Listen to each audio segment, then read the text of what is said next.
Patricia and Associates, how can everybody? Thanks for joining us this evening. You know what happens every once in a while, and sometimes, and honestly, I think that this is probably a pretty good way to do these things sometimes when the news is.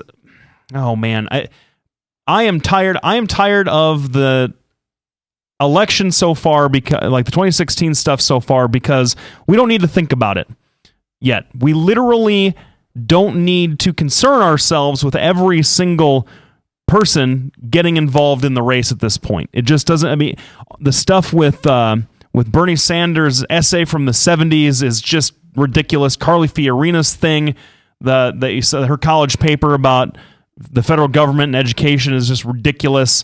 It just doesn't. I mean, why are we extending these things for 2 solid years when we know that the rational conclusion is that we're going to hate everybody at the end of it? You know, I mean, politics are screwed up enough that we don't need to. It does not serve the polity at all to get ground into hating every single candidate for elected office for one reason or the other. Well, you know, that's how newspapers and TV. That's how it works now. Sell their advertising. But you. I mean, we're up to 9 people on the Republican side. And I mean, 9 official. You got a lot more that are going to. Yes, absolutely. Lindsey Graham. Lindsey Graham joined. Rick Santorum joined. Rand Paul, who has a decent shot if he can ever get his fundraising straightened around, is running. You got O'Malley on the left. You got Bernie Sanders. You have Elizabeth Warren sniffing around. She's not. She's really not. Did she say that yet? She said it like 9 different ways. Really? Yeah. Because Elizabeth Warren is not going to run. All right. But she would be the one to give Hillary a lot of problems. But she is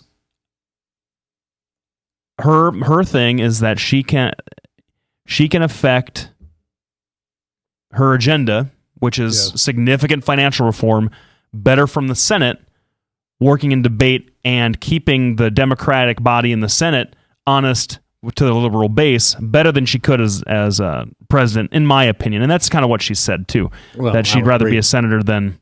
Yeah. Well, I mean, think about LBJ, for example. Yeah. You know, he went vice president, but which purposefully has no power behind it whatsoever. You took him out of the Senate, basically just ground him down to nothing, and then he was able to get things through when he was president, but he probably could have done a lot of the same arm twisting being the Senate partner for a president like John F. Kennedy in the first place. Yeah, so, that's absolutely true. But it would have been interesting to see a 2-term John F. Kennedy presidency with LBJ as the big dog in the Senate. That would have been an interesting thing to see. Yeah, that would have been a good combination. So are we going to talk about LBGT? LBGT, is it LBG? It's LGBTQ now. Yes. I have no idea what Q means. Questioning.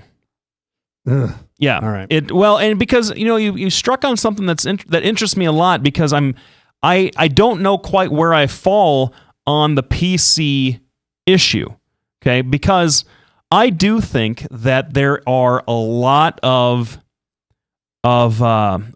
chilling effects with politically correct speech. Okay, I feel like that happens a lot, and especially for comedians, for example. Like I'm a big stand-up comedian fan. I really like stand-up comics. I like guys like Louis C.K. and Patton Oswalt that are not politically correct, that say offensive things for whatever reason, whether they're trying to make a point about the opposite or pointing out something that's absurd, or it just makes the joke funny. Sometimes swear words, as far as my taste goes, make the joke funny. That's not for everybody. Jerry Seinfeld certainly was successful and funny without being a dirty comic, but I feel like that has a place.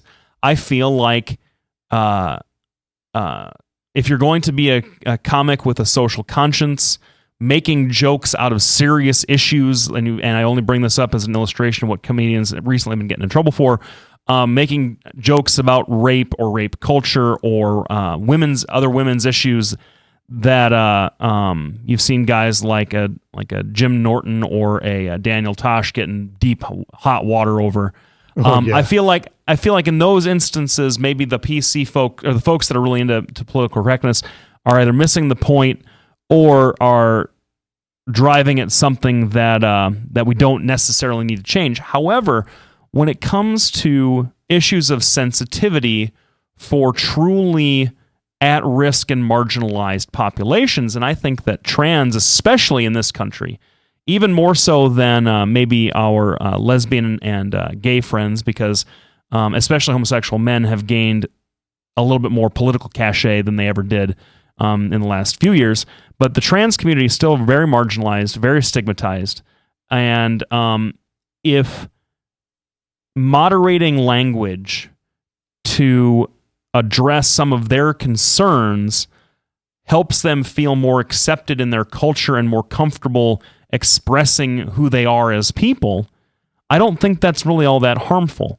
And I think that that the blanket sort of the wet blanket of PC bashing that folks that support that kind of language moderation get, I think is unfair.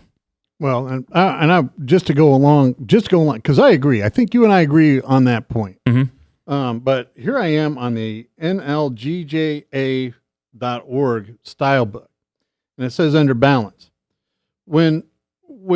Now go look for yourself and read the whole thing. I can't get it all done just sitting here. All right. It says when covering a controversial or sensitive issue, it's standard journalism practice to seek out opposing views to provide balance to a story.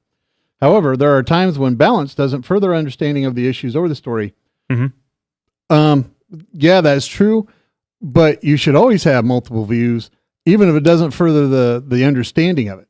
Because let's face it, this is such a tense emotional issue, right? And we don't have enough studies out there to discuss transgender issues.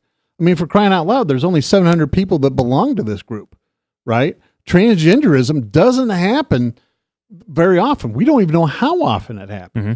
So we need the studies out there.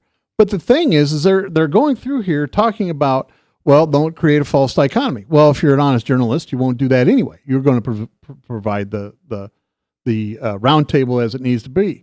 Bring in experts. The truth is there's no experts in transgenderism. There isn't. There's one gal that is DO that I've met and talked to and respect quite a bit, who was born a man. Mm-hmm. And she talks about a completely different, her path was completely different than Jenner's path. Completely different, right? She knew from an early age and never really bought into the male mm-hmm. pattern. Beware of your sources. That's always good information. But just reading through this, I can see how if you're trying to cover LGBTQ issues and you're reading this, they're already telling you keep in mind, you want to further the knowledge, but if it's going to create any problems, don't do that. I mean, that's how I read it. Well, now I hate to cut you off here. We're up on a break. We want to thank everybody for listening. We're going to come back. We're going to finish this discussion real quick, and then we're going to get on to what to what the rest of the show is going to be about, which is Rand Paul, the RFS, and Bernie Sanders.